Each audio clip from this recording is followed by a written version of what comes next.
చిరునవ్వుతో ఎన్ని ఆరోగ్య సమస్యలు ఉన్నా కుంటుకుంటూ పాకుకుంటూ కూడా వస్తూ మీ బాబుతో చూస్తూ ఉన్నా ఎవరో కాదు ఆ గార్డియస్ గ్రేటెస్ట్ గీతా మేడం గారు. చూసారా ఆ ఊపిలో ఎంత బాగుందో.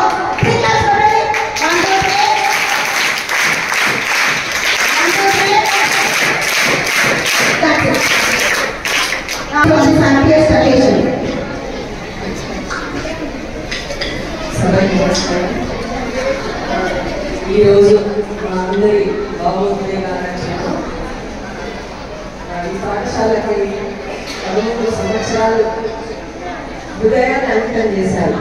నిజం చెప్పాలంటే హృదయాన్ని అంకితం చేశారంట.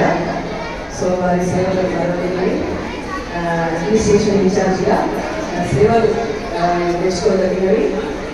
అడ్మిషన్ కోసం కావాల్సినటువంటి విద్యార్థికి కావాల్సినటువంటి అన్ని డాక్యుమెంట్స్ని స్క్రీనింగ్ అంటే అతను స్కాన్ చేస్తారన్నమాట. అలా ఒక నిమిషంలో స్కాన్ చేస్తారు. ఇప్పుడు ఉన్నటువంటి కొత్తగా వచ్చినటువంటి పెన్నులు, ఆధారాలు, అపాలు, తర్వాత రికార్డ్ షీట్, ఇవన్నీ కరెక్ట్గా ఏ క్లాస్కి సరిపోదు, పిల్లడు అర్హత ఉంది, ఆ అమ్మాయి విద్యార్థి అర్హత ఉంది అని చెప్పి ఒక 2 సెకండ్లోనే అలా చూసి ఇట్టే చెప్పేస్తారు. సో అలాంటి టోటల్ హైదరాబాద్ డిస్ట్రిక్ట్లో అత్యధిక స్ట్రెంత్ ఉన్నటువంటి పాఠశాలలో ఇటువంటి పిల్లలని చేర్చుకున్నాము అంటే ఆమె ఓపికకి నిర్వహించుకోవాలి. మామూలుగా ఈ ఏరియాలో ఇదంతా ఒక మినీ ఇండియా మా పాఠశాల. అలాంటి మినీ ఇండియా లోపల రకరకాల భాషలు, రకరకాల మనస్తత్వాలు, మతాలకు అన్నిటికీ అతీతంగా పిల్లలు ఇక్కడ జాయిన్ అవుతారు.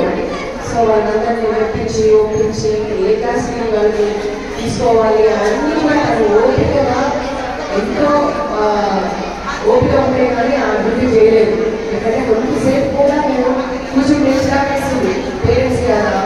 నేను చెప్పే లోపలికి వాళ్ళు ఏది మాట్లాడేది కాస్త అవకాశం చెప్పి అలాంటి ఓపికతోటి ప్రసన్న వదనంతో ఈ పాఠశాలకి పేరు తీసుకొచ్చారు. అయితే వారు రిటైర్మెంట్ తీసుకుంటున్నారు కావచ్చు, కానీ ఆవిడ మెయింటైన్ చేసినటువంటి రిజిస్టర్స్, రికార్డ్స్ ఏవైనా కూడా అడ్మిషన్ రిజిస్టర్ కానివ్వండి, ఐడెంటిఫికేషన్ రిజిస్టర్ కానివ్వండి, ఆమె సంస్థలతో రాసినటువంటి రికార్డ్స్ అన్ని కూడా చిరస్థాయిగా ఈ పాఠశాలలో వెళ్ళబోతున్నాయి. అయితే ఒకటి కూడా వృత్తి జీవితం అనేది ఒక పుస్తకం అనుకుంటే రిటైర్మెంట్ అనేది చివరి అధ్యాయం కాదు అని చెప్తున్నాను. ముఖ్యంగా రిటైర్డ్ ఎంప్లాయీస్ అందరూ కూడా ఇప్పుడున్న పరిస్థితుల్లో డిపార్ట్మెంట్ ఒత్తిడిని పట్టుకొని ఇంటిని తర్వాత అంటే పాఠశాలను బ్యాలెన్స్ చేసుకుంటూ కొంత అనారోగ్యానికి గురైనటువంటి మాట వాస్తవమే. అలాంటి ఈ సందర్భంలో ఆవిడ ఆరోగ్యంగా రిటైర్ అవ్వడం మేము అందరం కూడా సంతోషిస్తున్నాము. సో ఇలాంటి అందరికీ కూడా దక్కకపోవచ్చు. ఇంకా 5 yearsలో మేము ఇంకా ఎలా ఉంటాము, రిటైర్ అయిన లోపల మేము ఎలా ఉంటామో ఏంటంటే ఇప్పుడు డిపార్ట్మెంట్ పెట్టుకున్నటువంటి ఒత్తిడులు పెడతారు ఆర్పీస్ అలా వీళ్ళు పెట్టే ఒత్తిడిలకి మా టీచర్ అందరూ కూడా మా ఉపాధ్యాయ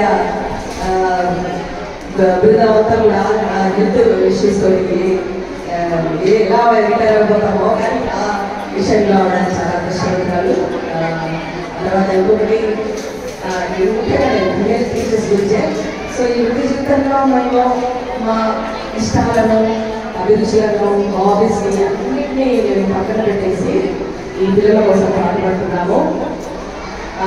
సో ఆ క్రమంలో ఇప్పుడు నేను కూడా నాకు ఇష్టమైనటువంటి నన్ను సొంతలో దిక్కున్నాను పిల్లల కోసమని గార్డెన్, నవీన, మ్యూజిక్. సో ఇప్పుడు శేష జీవితంలో టీచర్ ఇష్టాలనేసి అవన్నీ హాబీస్ని అన్నీ ఫుల్ఫిల్ చేసుకోవాలనేసి, అంతేకాకుండా కుటుంబ సభ్యులతో ఆకులతో చక్కటి సమయాన్ని ఆస్వాదించాలని కోరుకుంటూ వారి శేష జీవితాన్ని ఆనందంగా సంతోషంగా ఇలా అనేసి తర్వాత వారు కోరుకున్నటువంటి కోరికలన్నీ తీరాలి. ఇంట్లో పండుగ వాతావరణం పెళ్ళి కావాలంటే పిల్లలు అలా అన్నీ కూడా చూసి మమ్మల్ని కూడా ఈ ఫంక్షన్ అంతా ఈ ఫంక్షన్స్ అంతా కూడా ఇవ్వాలనేసి తర్వాత స్కూలు గుర్తొచ్చినట్లయినా గుర్తు కూడా కాదు. ఆవిడ లాస్ట్ డే వరకు రిజిస్ట్రేషన్ ఎంత బాధ్యతకరమో చూడండి. ఆవిడ 30th వరకు కూడా ఇన్కంప్లీట్ రిజిస్టర్ ఏంటంటే ఆవిడకి సపోర్టివ్గా మాకు అనంతమ్మ గారు ఉండేవాళ్ళు. ఆవిడ ప్రమోషన్లో వెళ్ళిపోయారు. అయినప్పటికీ కూడా ఆవిడ బాధ్యతగా అసలు ఎవరు అంటే ఆవిడ చేయకపోతే ఏమనరు, కానీ ఆవిడ బాధ్యతగా ఆ రికార్డ్స్ అన్ని కూడా కంప్లీట్ చేసి అన్నీ కూడా హ్యాండ్ ఓవర్ చేశారు. సో ఇది చాలా గర్వించదగ్గ విషయము. అందరిలో ఉండాలి ఇలాంటి. సో అలాంటి బాధ్యతగా తప్పకుండా ఉద్దేశాలను ఈ 2 years కాలంలోనే నేను ఆవిడతో ప్రయాణించాను. అది ఎన్నో విషయాలు అనే ఓపికని గమనిస్తున్నాను నేను. అలాంటి వాళ్ళు కూడా మళ్ళీ నెక్స్ట్ తయారు కావాలనేసి ఇద్దరికి ట్రైనింగ్ ఇవ్వమనేసి మేము ఈ అకాడమిక్ ఇయర్ స్టార్టింగ్లోనే ఆవిడని కోరుకున్నాము. ఆ రకంగా ఆవిడ యొక్క సేవలు ఈ గోరబండ ఎప్పుడు కూడా మర్చిపోదు. పిల్లల జీవితాల్లో మీరు వెళ్తుంది ఎప్పటికీ కొనసాగుతుంటుంది అనేసి తర్వాత నెక్స్ట్ ఇంకొక జనరేషన్ కూడా తయారు చేస్తాము. మీ కన్సర్న్లోనే మా టీచర్స్ కూడా మీరు ట్రైన్ చేసి కొంతవరకు అవసరమైన సమయంలో మీరు వచ్చి సేవలను అందించాలనేసి కోరుకుంటే అవకాశం ఇస్తాను. ధన్యవాదాలు.